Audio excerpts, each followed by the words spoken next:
Boa tarde a todos. Vamos dar início hoje a mais uma jornada heróica. Vou dar um tempo para as pessoas entrarem, para nossa convidada, a Adriana, entrar também. Ela acabou de adentrar. Tudo bem, Adriana? Olá, camarada. Olá.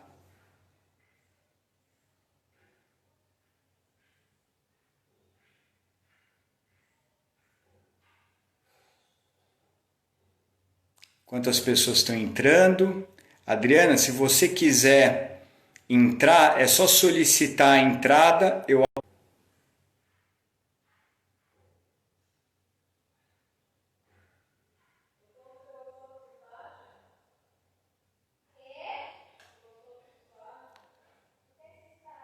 Boa tarde a todos. Começamos mais uma jornada heróica desta semana. Hoje com Adriana Beara, atleta super multimedalista, medalhista olímpica, medalhista mundial, que vai nos falar um pouco sobre as competências do trabalho em equipe. Enquanto ela está aqui, pediu entrada, eu vou dar a entrada à Adriana.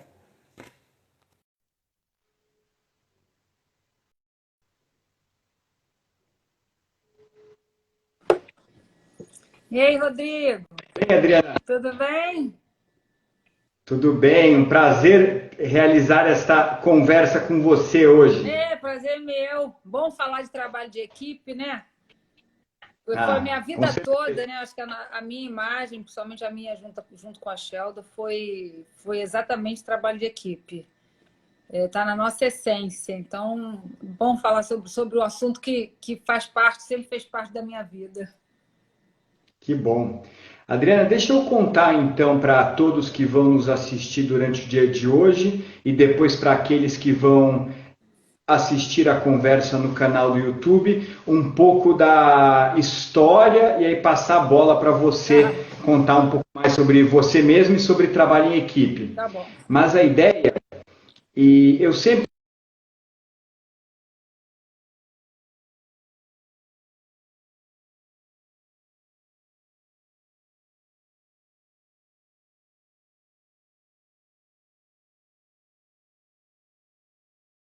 para falar o que, na minha visão, eu tinha aprendido com o esporte e que eu utilizava de forma bem sucedida na minha profissão. Eu fiz uma palestra, foi a minha opinião.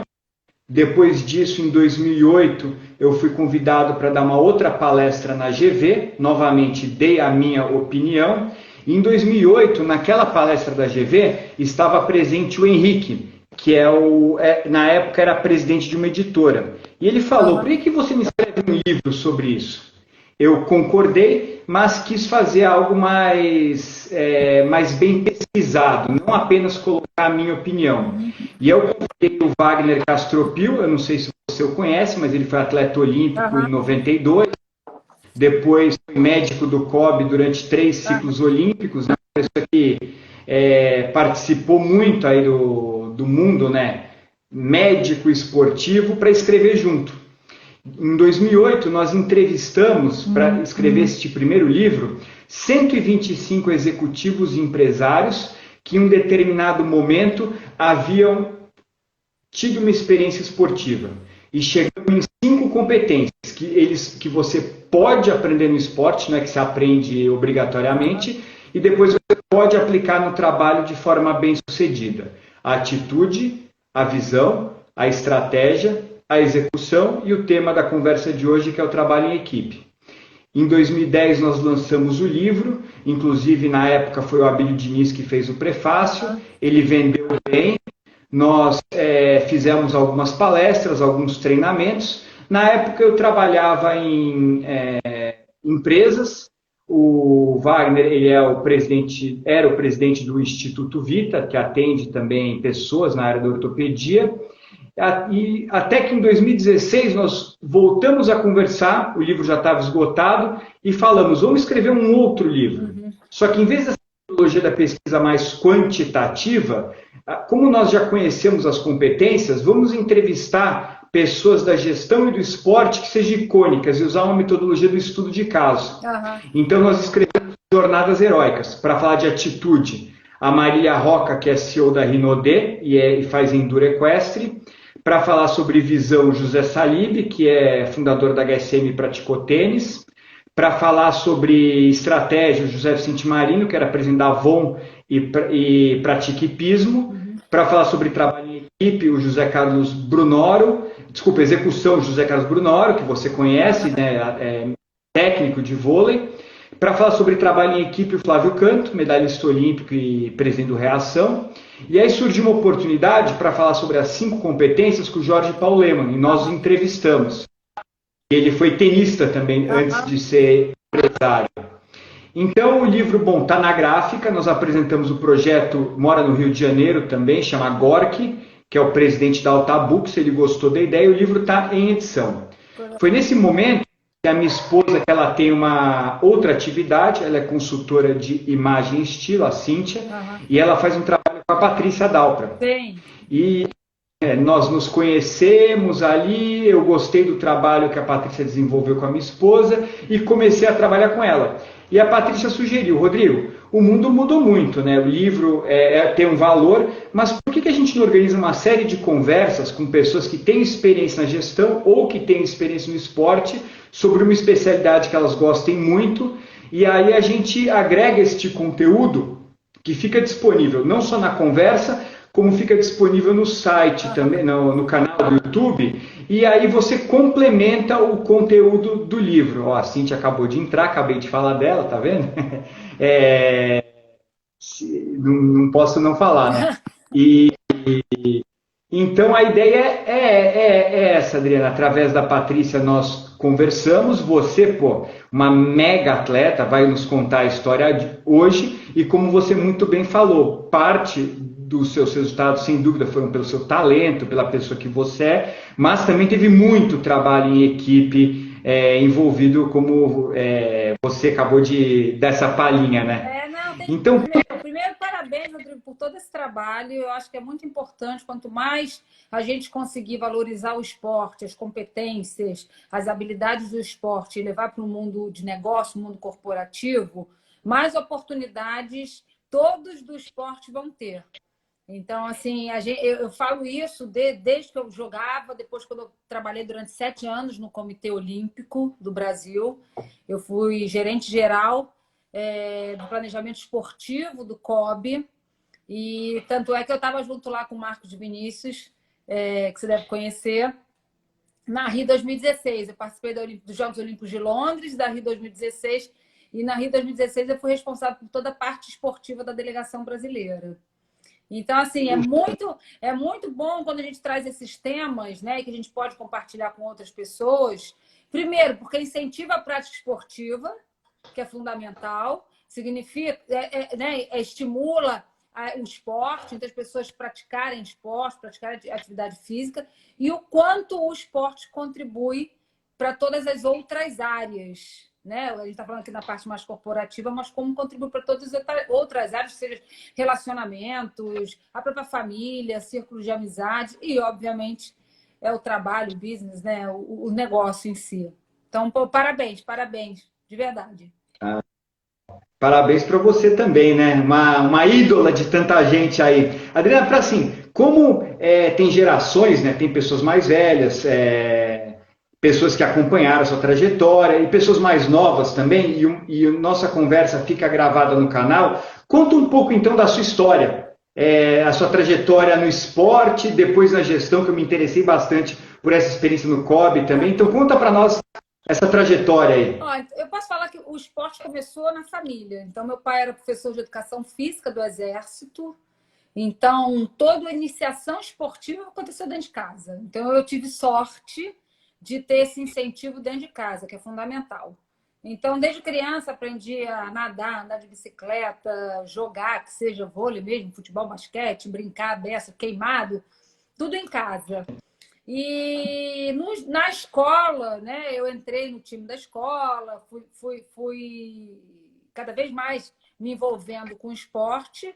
Então, assim, muita gente não sabe, mas eu, dos 10 aos 15 anos de idade, eu fiz patinação artística no Flamengo, sou do Rio de Janeiro, junto com as minhas irmãs. Então, somos 3 irmãs, nós 3 fizemos patinação artística. Depois, obviamente, é uma modalidade, né, que não tem muito incentivo, não tem muito histórico, nem resultado no Brasil. Acabou e eu migrei para o voleibol de quadra no Flamengo. E logo de cara eu tive um primeiro desafio, porque minha mãe não deixou. Eu passei na prova, né? Eu passei no teste para o time de vôlei, mas minha mãe não deixou eu entrar, porque ficou com medo de atrapalhar meus estudos. Então aí foi... Que idade você tinha? Fui até tarde, tinha 16 anos, 15 para 16 anos, quando comecei a jogar no Flamengo. Então, inicialmente, minha mãe não deixou. E aí eu fiz um acordo com ela. Eu falei com ela que não ia, que eu ia manter minhas notas, que eu ia continuar estudando, que eu nunca ia parar de estudar e que eu ia saber conciliar. E foi assim a minha vida toda. Eu conciliei sempre o esporte com o estudo, então me formei, fiz faculdade de Educação Física jogando também na UERJ. E depois que aí migrei para o voleibol de praia, só para terminar essa parte de estudos, né? Migrei para o voleibol de praia. Parei de jogar, me aposentei como atleta com 38 anos. Assim que eu parei, que eu resolvi encerrar minha carreira como atleta, eu voltei para a universidade e fiz pós-graduação em gestão de negócios. Então, assim, eu sempre tive aí o esporte e o estudo, né, e o ensino, dentro das possibilidades, obviamente, sempre caminhando juntos. Então, assim, essa foi a minha parte. Legal. Essa foi a minha parte, assim, né, de formação acadêmica. Na minha parte esportiva, quando eu saí da quadra, que eu fui para a praia, foi aí que eu me destaquei. E aí com a Shelda. Eu joguei 12 anos, fiz parceria, né, fiz uma dupla de voleibol de praia de 12 anos com a Shelda. E aí que foi todo o meu desempenho, né? O meu maior desempenho, os meus títulos, medalhas olímpicas, foi tudo em parceria com a Shelda. Então, eu sempre valorizei a vida toda essa parceria, porque sozinha eu não ia chegar a lugar nenhum. Então, a gente fez realmente, assim, para mim, é um exemplo de trabalho em equipe, que a gente fez não só eu e Shelda, mas toda a nossa equipe por trás, que tem toda uma história para contar aí.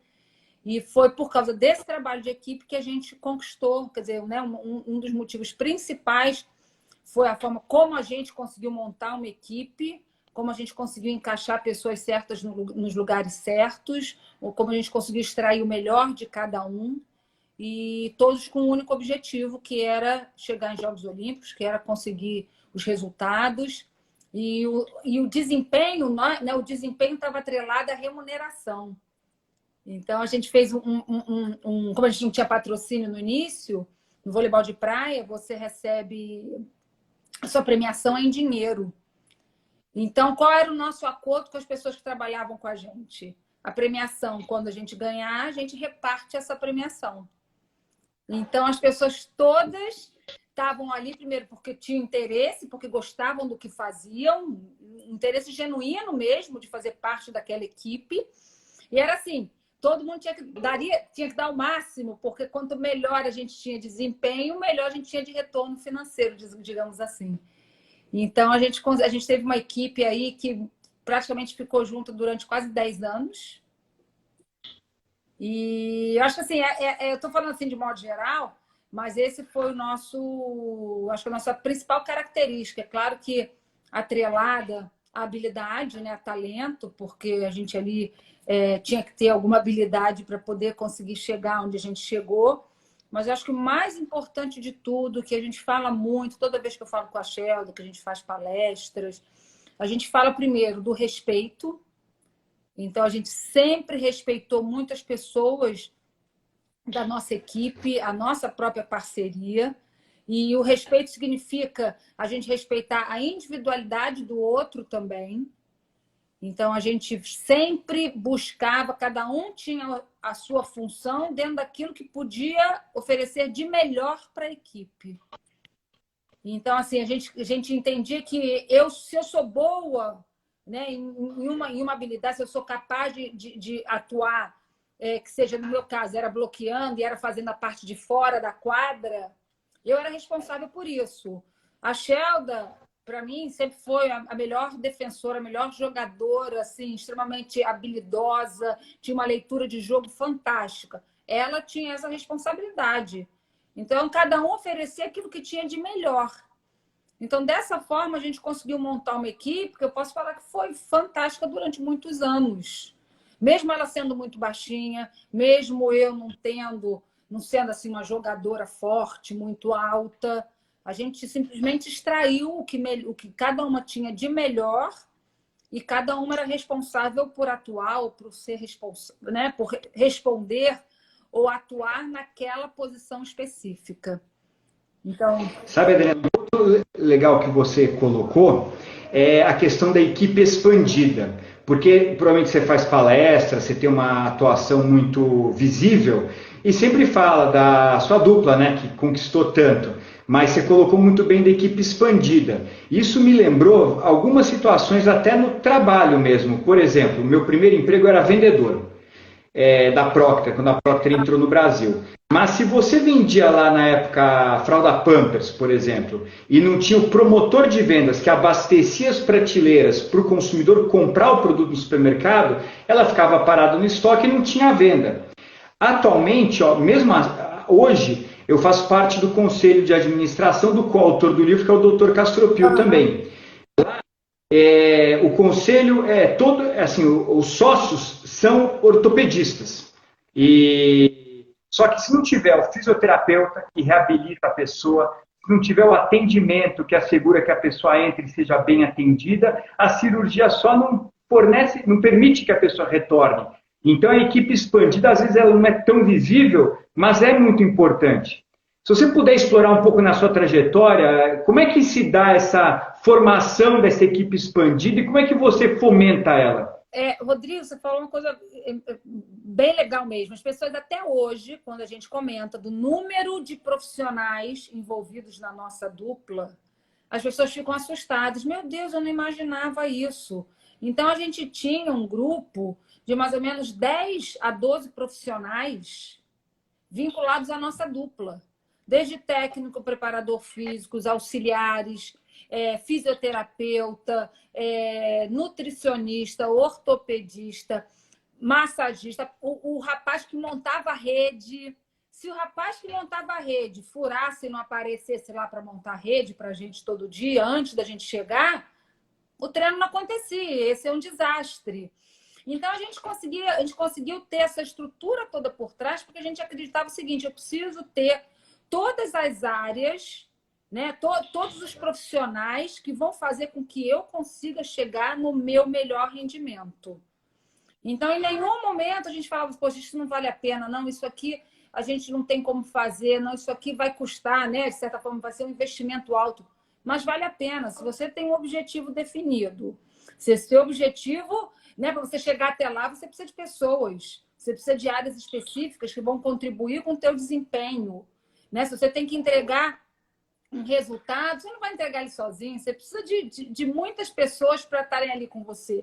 E são áreas específicas. Eu não vou dar conta de outras áreas, a não ser da função que eu estou determinada ou tenho a responsabilidade de realizar. Então, eu posso falar para você que a gente foi a primeira dupla do voleibol de praia a ter uma estrutura, uma comissão técnica por trás da gente. E no início, eu vou confessar, as pessoas já dizem, mas para que isso tudo? Pô, elas estão aí, estão valorizando demais. E hoje, isso virou algo que normal dentro do voleibol de praia. Entender que a gente precisa de todos os profissionais específicos para você estar bem estruturada, com uma equipe muito bem montada, harmônica, para você alcançar os seus melhores resultados. Então, a gente fez isso. Equipe, como que ela aconteceu? Foi da opinião sua, da opinião dela? Vocês tiveram... Como é que aconteceu isso? A gente tinha técnica, né? Então, no nosso caso, o técnico, para a gente, era a pessoa responsável por tudo. Engraçado que na praia, há os atletas que escolhem o técnico, diferente de um time de vôlei de quadra, de basquete, que normalmente você tem o técnico e o técnico convoca as jogadoras. Na praia é diferente.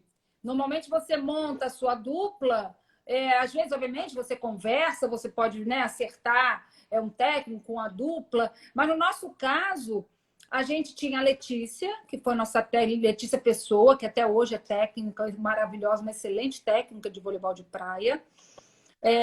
Nós conversamos, nós três, eu, Sheldon e Letícia.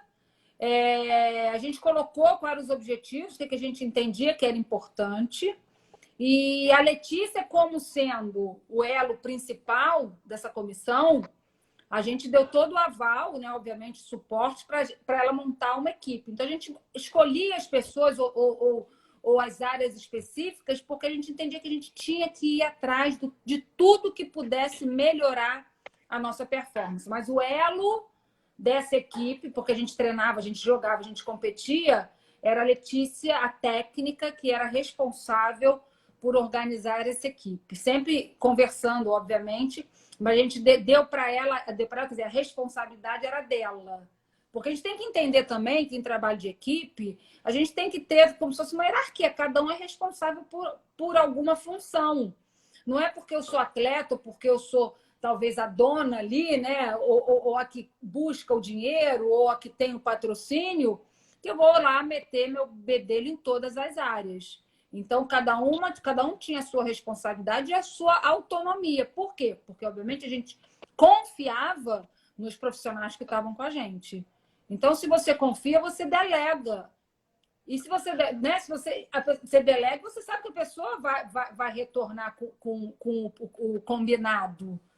Então, a gente tinha, no caso, a Letícia era, como a nossa técnica, era a pessoa responsável por montar essa equipe.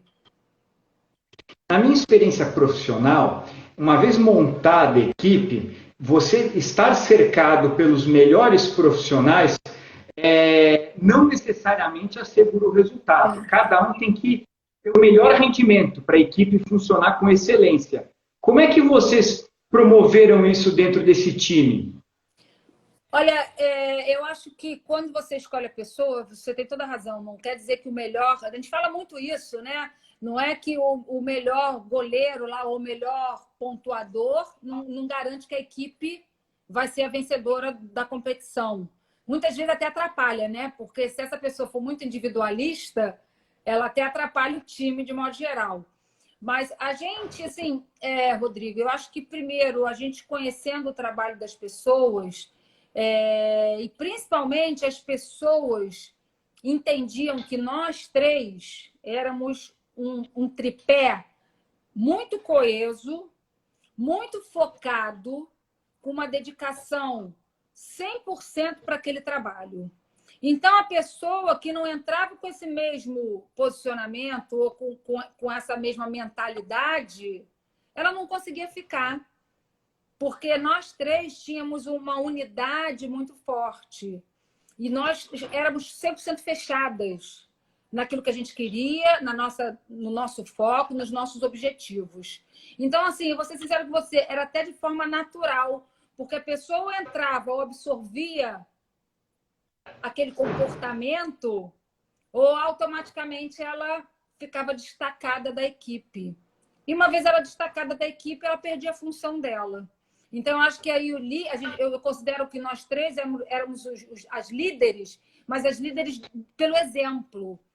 Porque a gente estava sempre na hora, a gente treinava mais do que todo mundo, a gente não dava mole, a gente era super profissional, sem ser profissional em relação a dinheiro, a negócios, assim, a gente não tinha ainda, principalmente no início, a gente não tinha patrocínio, mas a gente tinha uma postura profissional absurda. Primeiro lugar era a nossa equipe, segundo lugar era o nosso trabalho, entendeu? Assim, não tinha, era isso. Então, as pessoas vinham, a gente conversava, obviamente, a gente analisava, mas se elas não absorviam nosso posicionamento ou o nosso... Como é que eu falo? Assim, a nossa mentalidade, era muito difícil eles permanecerem. Então, assim, eu acho que esse exemplo que a gente dava, a pessoa falava, caramba, ou eu entro de cabeça aqui, ou eu vou dar o meu máximo, ou eu vou fazer o melhor que eu posso para fazer parte, para me sentir, né, parte dessa equipe, ou eu vou sair, porque não vai ter espaço para mim. Então, eu acho que o nosso exemplo era o que mais fazia com que as pessoas entendiam e abraçavam. Elas abraçavam assim, meu Deus, essas aí são malucas. Essas aí tem essa, sabe, querem ganhar a qualquer custo, querem fazer o máximo, não pensam duas vezes. E eu acho que a gente, assim, mesmo, né, depois de muito tempo, depois de títulos, depois de ter muito mais reconhecimento, a nossa mentalidade, o nosso dia a dia não mudou em nada, em nada. Então, as pessoas se sentiam muito bem-vindas. A gente sempre tinha braços abertos para todo mundo que quisesse vir trabalhar com a gente. Então, a gente dava oportunidade para as pessoas. E a gente gostava, sempre gostei de deixar as pessoas à vontade para dar opinião, para participar, entendeu? Então, isso eu também fiz no COB. Eu fui responsável pela área de alto rendimento do COB, do Comitê Olímpico. E o que eu trazia para a minha equipe era isso, gente. Eu estou aqui para talvez organizar, para dar voz para vocês. Mas eu preciso de todo mundo, eu não sou a dona da verdade.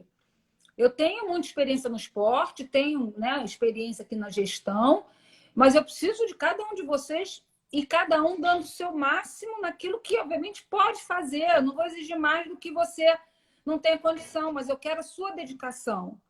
E eu quero que você tenha liberdade para vir aqui dar ideia, para dar opinião, em prol do grupo. Não me venha com um objetivo ou com questões assim, muito voltadas para você, porque eu não vou ter tempo para isso. O nosso tempo tem que estar dedicado para o grupo, porque é o melhor para o grupo, porque é melhor para a equipe. A parte individual a gente trata dela, mas fora daqui. Aqui a gente não tem tempo para objetivos individuais. Então, assim, isso tudo eu peguei, aprendi muito. Claro que o estudo me deu base, me deu, óbvio, mas foi no meu dia a dia, no esporte. É justamente isso que trata as jornadas heróicas. É a gente dá voz para essa experiência esportiva, porque é um negócio que me chamou a atenção na sua história, que você sempre teve uma boa formação esportiva, uma boa formação acadêmica. Isso não necessariamente acontece dessa forma no Brasil, até acontece muitas vezes o contrário, né? E então fica-se com gap, mesmo um atleta fica com esse gap, porque se ele não tem uma atração, né? O próprio Dr. Castropil, que é meu coautor, ele pesquisa muito na área da ortopedia a questão da transição de carreira. E o cara fica, ele se acaba, né? Não está preparado em consumo de calorias, em reservas econômicas. É difícil para a pessoa, né? É muito difícil. Infelizmente, até hoje, porque você tem um atleta, né? Na grande maioria, ele chega no ápice da sua carreira, né? Depois vai para o encerramento do seu ciclo como atleta. E o mercado, Rodrigo, o mercado e o próprio atleta, eles não estão preparados para essa fase de transição.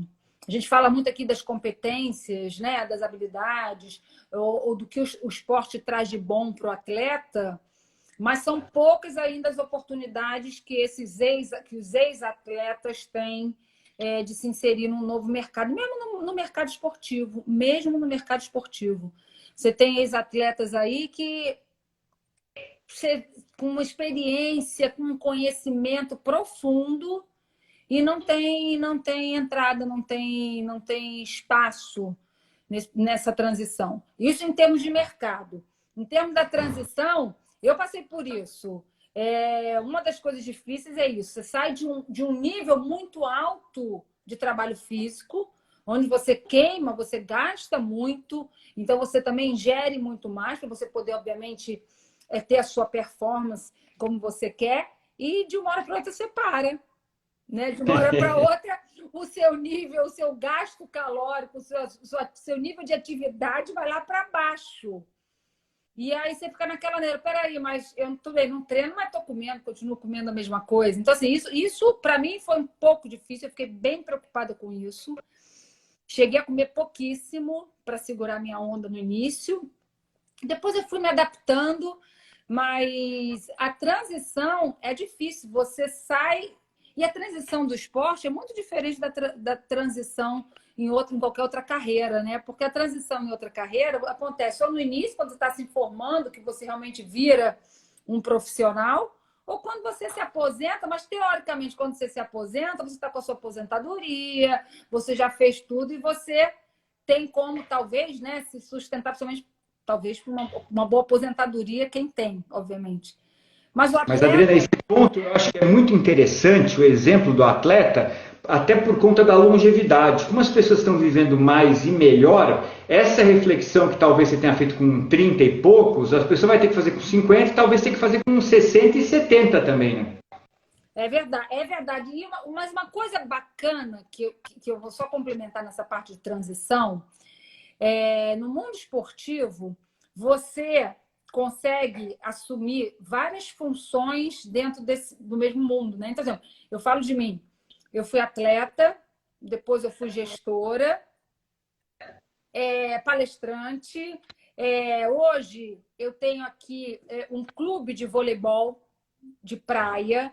Então, assim, você consegue migrar em várias funções dentro do ambiente esportivo.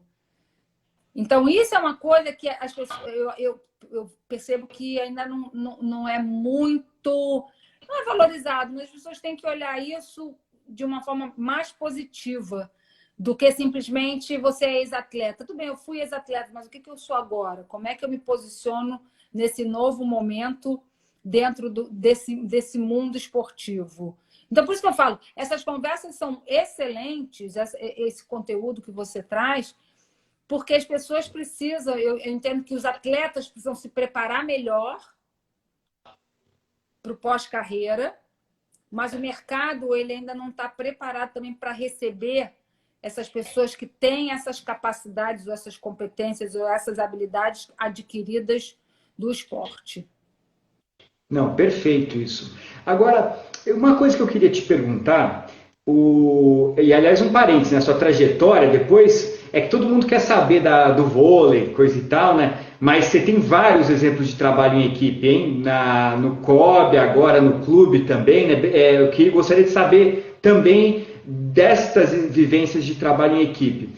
Mas você sabe que eu administro uma ONG de judô, né? Uhum. E nós temos 250 atletas carentes, né, em São Paulo e em Guarulhos. Chama ICI, Instituto Camaradas Incansáveis.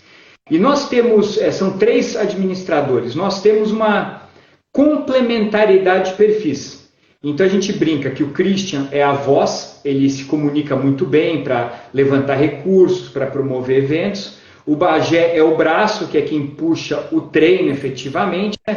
E eu sou tipo o cérebro, né, que é ver as contas, a contabilidade, organiza... E assim, como é que você vê essa complementariedade no trabalho em equipe? E você já contou o caso da Shelda, né? E como que fazer para a complementariedade funcionar e não atrapalhar? Olha, eu volto de novo na questão da confiança e do respeito. A gente tem que saber administrar conflitos também quando a gente fala de trabalho de equipe. Eu tenho um exemplo aqui que você está falando, que isso a gente vivenciou em algumas vezes, graças a Deus não foram muitas, por isso que eu acho que a gente ganhou muito, mas quando eu tentava assumir o papel da Shelda na quadra, dava confusão. Quando eu tentava comandar o jogo, digamos assim, quando eu queria fazer, né? Quando eu colocava o que eu achava que eu tinha que fazer naquele momento do jogo, que não era combinado, porque teoricamente era ela que conduzia isso, dava confusão. E às vezes que eu tentei fazer isso fora do meu papel, você fala, fora do meu papel, que não era o combinado, em algumas situações a gente chegou a perder. Então, assim, a gente tem que entender, de novo, confiança e respeito, entendeu? A gente tem que entender a nossa função, o quanto que eu tenho que oferecer com a responsabilidade minha de entrega para aquela equipe e fazer o meu. Quando eu tentava fazer o da Shelda, ou a Shelda tentava fazer a minha parte, dava confusão, porque a gente deixa um buraco. Então, assim, é isso que a gente tem que passar. As pessoas têm que entender que o trabalho principal, que o foco principal é a equipe. Não é o individual, não é o indivíduo. Entendeu? Então, assim, um exemplo que eu dou na quadra ou na praia que seja, e que vai muito para a equipe, meu cachorro, cara, desculpa, eu não estava contando com isso, ele latindo. Mas ótimo, ele está gostando. Pronto. Que é o seguinte, no teto. Leva ele daqui, por favor. Está pedindo ajuda, porque ele estava quietinho aqui. Desculpa.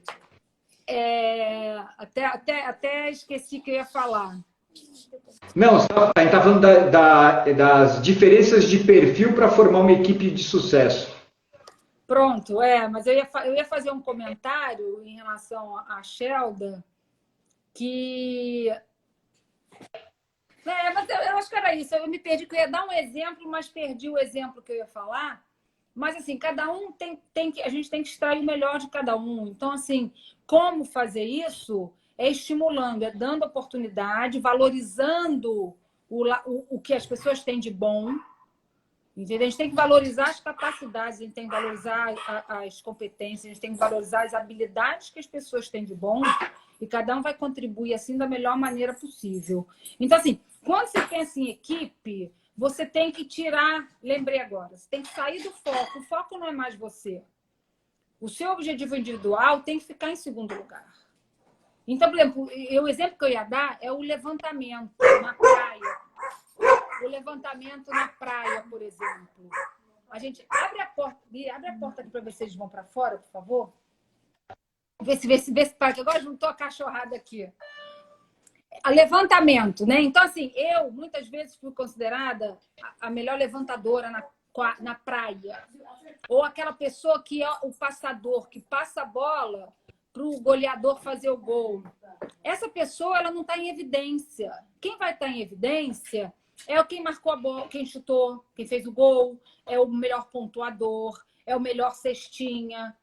Mas se não tiver aquele para passar a bola na hora certa para ele não vai conseguir converter em ponto. Então, assim, você tem que estar feliz e alegre, satisfeito pela sua entrega dentro da sua responsabilidade. Então, assim, quantas vezes a Shelda foi eleita a melhor atacante de um torneio e eu ficava feliz da vida. Eu não ficava competindo com ela dentro de quadra. Eu queria que ela fosse a melhor, porque se ela é a melhor e eu estou no time dela, eu estou junto, eu vou ser campeã junto com ela. Então, isso para mim sempre foi um grande exemplo da gente querer o melhor para a nossa equipe, a gente querer o melhor para as pessoas que estão trabalhando com a gente. A gente não precisa estar em evidência. É um belo exemplo a maturidade necessária para ter um bom trabalho em equipe, né? Porque isso é muito fácil perder o foco, né, no resultado e a vaidade ou o ego falar mais alto. E aí a gente tem que saber primeiro conversar e deixar isso muito claro, valorizar o que cada um tem de bom, porque as pessoas gostam, não tem como falar que não gosta de receber elogio. Entendeu? Então a gente tem que valorizar o que cada um tem de bom para essa pessoa se sentir parte da equipe. Quando a pessoa começa a não se sentir parte da equipe, começa a se sentir excluída, aí você está com um buraco, aí já é uma mina de problema. Aí você começa a ter problemas no seu dia a dia da equipe. Então, assim, valorizar muito a capacidade ou habilidade de cada um, a responsabilidade de cada um. Todos são importantes, não tem quem é mais ou menos importante. Isso, para mim, parte muito do líder, porque ele tem que estar no meio disso. Então, no COB, de novo, sabe? Eu sempre fiz questão de falar, eu não sou melhor do que ninguém. Eu estou aqui nessa função e o meu objetivo é que a equipe toda entregue esta tarefa ou que a gente alcance esse objetivo.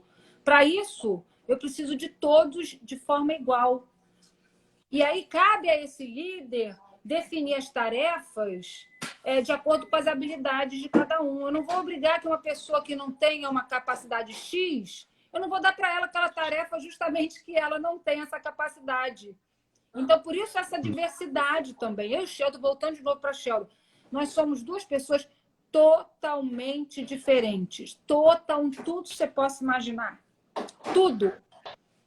E a gente conseguiu ter uma equipe muito coesa e com muitos resultados. Fantástico isso. Eu te dei o exemplo do ICI, a ONG que eu administro, mas até 2016 eu também era sócio de uma empresa carioca, Sucos do Bem. Uhum. E éramos em três. Tinha o rapaz que era o Marcos, que cuidava do marketing, o Alfredo cuidava de finanças e eu cuidava de vendas. Então, eles eram novinhos na época, eles tinham 20 e poucos anos, mas se você entra na do outro e não reconhece que cada um tem de melhor, você perde potência, né? O que você está falando, eu estou pegando retrospectivamente e estou vendo muita lógica e sentido nisso. Agora, eu queria te perguntar, um pouco para você contar essa história e aí falar do trabalho de equipe, dessa sua experiência no COB, porque eu acho que é um órgão tão importante que tem presta uma contribuição tão grande para o esporte, na minha opinião, né? Como é que funciona isso? E como funcionou a sua experiência lá? Olha, para mim foi, primeiro, uma experiência muito bacana. Primeiro porque eu tive ali um líder que eu admiro bastante, que é o Marcos Vinícius Freire. Então, assim, isso é importante também quando você admira, né, o seu chefe, quando você admira o seu líder, você quer fazer de tudo para entregar da melhor maneira possível a sua responsabilidade. Eu saí de um mundo de voleibol e caí no mundo de todos os esportes olímpicos e pan-americanos. Então, foi um baita desafio, mas também uma baita experiência. E o que a gente fez lá, que eu tenho orgulho de fazer, no período todo que eu fiquei lá, a gente conseguiu criar um ambiente onde a gente pudesse analisar todas as modalidades ou todas as confederações da mesma forma. Então, você tem esportes totalmente diferentes, mas a gente criou um modelo de análise, de comparação, que a gente conseguia analisar todos dentro dos mesmos parâmetros, obviamente cada um com a sua individualidade. Então, para mim, foi um mundo diferente de gestão, né? Porque eu joguei durante 25 anos, caí num ambiente corporativo, no início não foi fácil.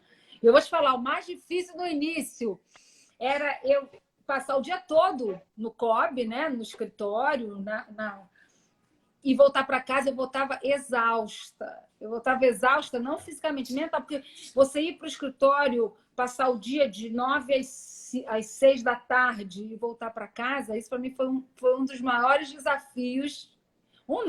Dois grandes desafios foi essa adaptação.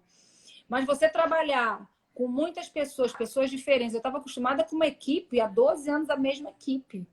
E uma equipe teoricamente pequena. Eu entrei num ambiente que eu não conhecia ninguém, conhecia o esporte, mas o ambiente em si do comitê eu não conhecia. Mas aí vem de novo, eu acho que o poder que a gente tem, eu acho que o esporte faz muito, muito isso, ajuda muito a gente se adaptar de forma rápida. E você entender rapidamente como as coisas funcionam, você ter suas estratégias de posicionamento, porque no jogo você tem que ser rápido, você tem que pensar rápido, você tem que achar uma saída se não estiver funcionando bem aqui. Então, eu acho que nesse aspecto, eu consegui me adaptar, eu consegui me reinventar, porque era tudo muito novo, e criar esses relacionamentos. Eu acho que o mais importante, relacionamentos de forma bem transparente, sabe? Com confiança. Eu sempre deixei muito claro que eu estava ali para colaborar e queria que as pessoas também colaborassem comigo. Então, que essa troca ia ser fundamental para a gente alcançar os objetivos do Comitê Olímpico, que não era o meu objetivo. Eram os objetivos que foram definidos dentro do Comitê Olímpico e que a gente ia trabalhar para atingir aqueles objetivos. Intuitivamente, pela minha experiência pessoal, faz todo o sentido dessa migração da sua expertise em trabalho em equipe aplicada no COB. E é muito legal, o Flávio Canto, ele conta a experiência dele, também da equipe, né? Ele, o Geraldo Bernardes, aí depois aplicado no Reação também. Fala um pouco desse seu aprendizado e como que... Dá um exemplo prático de como o que você aprendeu no trabalho em equipe com o seu time lá contribuiu para você desempenhar os desafios do COB. Olha,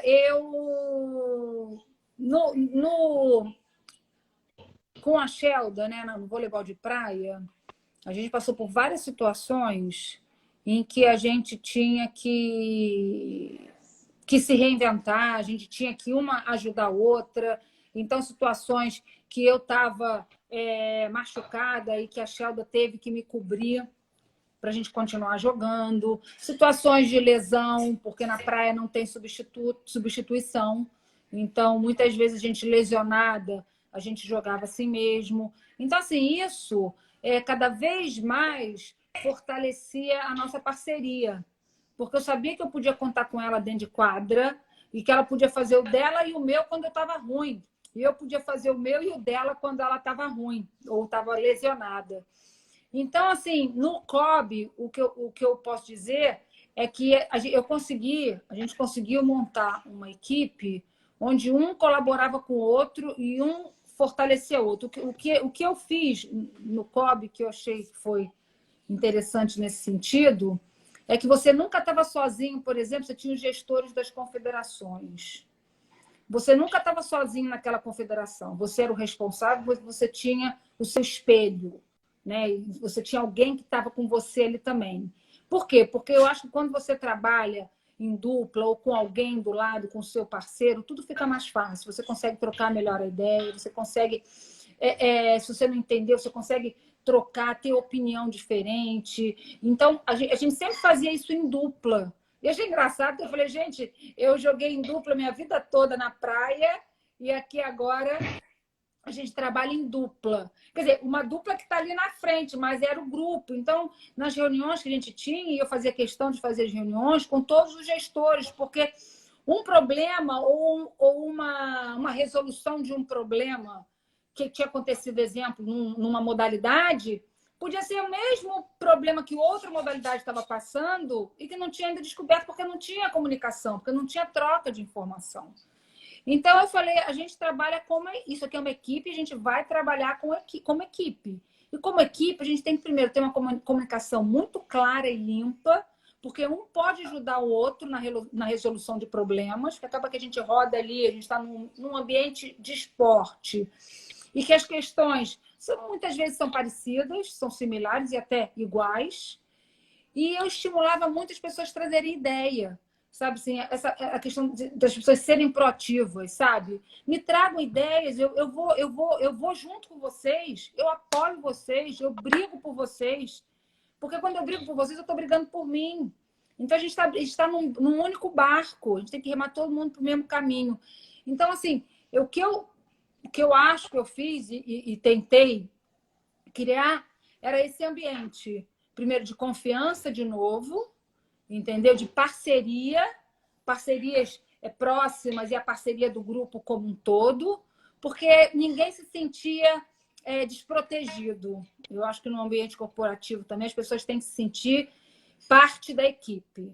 E para você se sentir parte efetiva dessa equipe, você tem que dar oportunidade, você tem que dar voz, você tem que trazer a pessoa para efetivamente participar, senão ela está fora. Não sei se eu te respondi, mas isso foi algo que eu ia escutar, e os feedbacks que eu tinha era muito assim, poxa, eu me sinto à vontade de poder falar, eu não tenho medo de dar a minha opinião. Eu falei, ninguém tem que ter medo, a gente tem que poder falar, porque com certeza a sua opinião ela é importante para a equipe.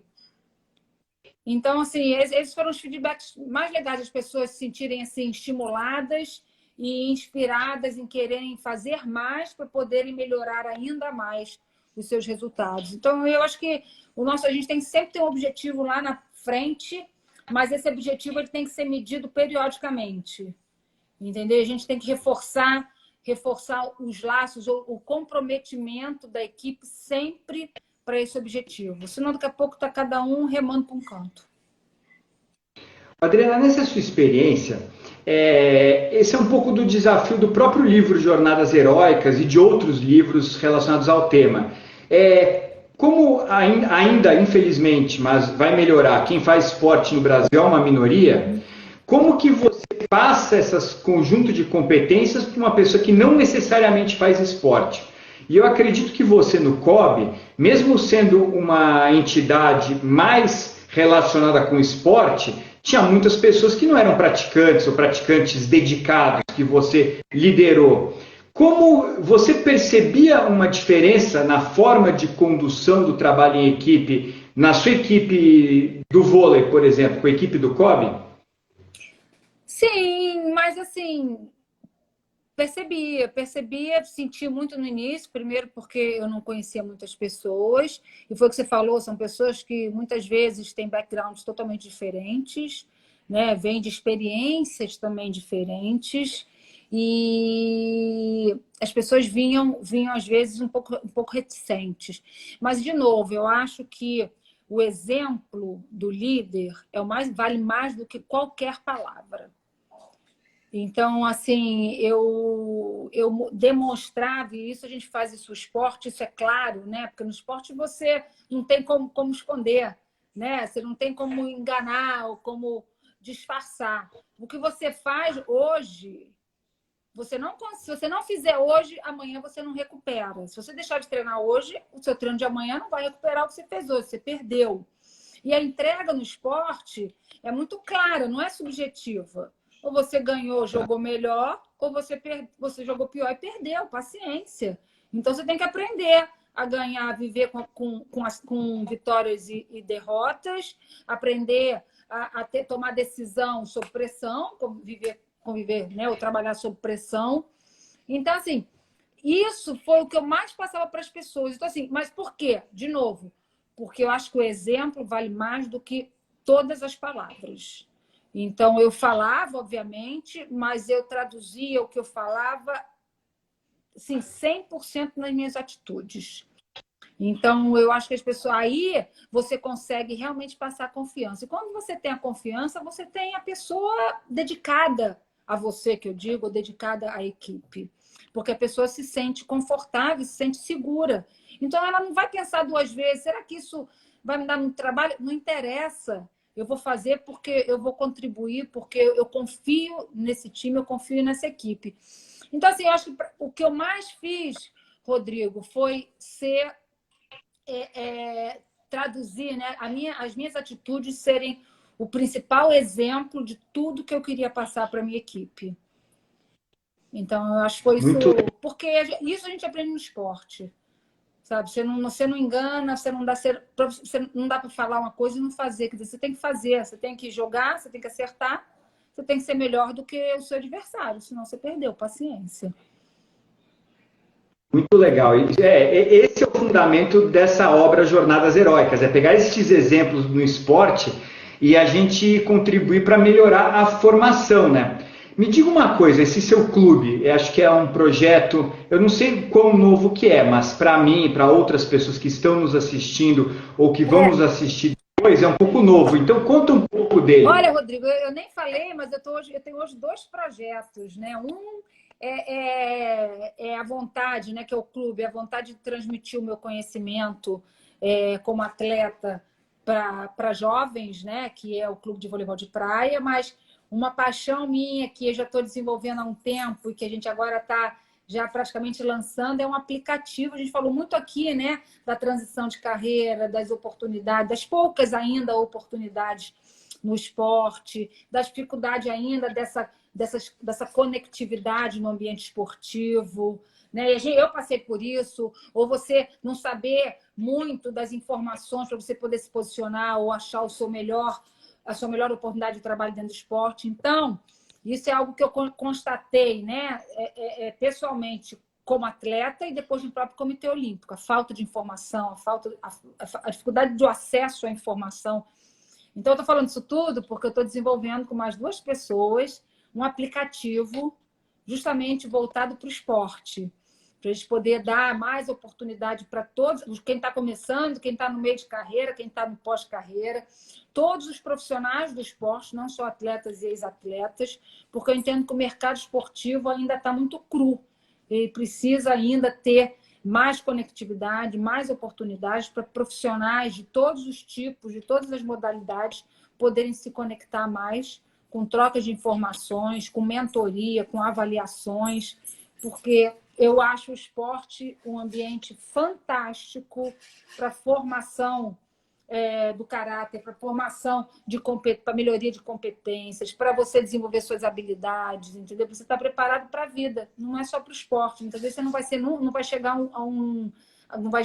a ser um atleta olímpico, mas só o fato de você ter vivenciado um ambiente no esporte, o que você aprende no esporte você leva para a sua vida toda.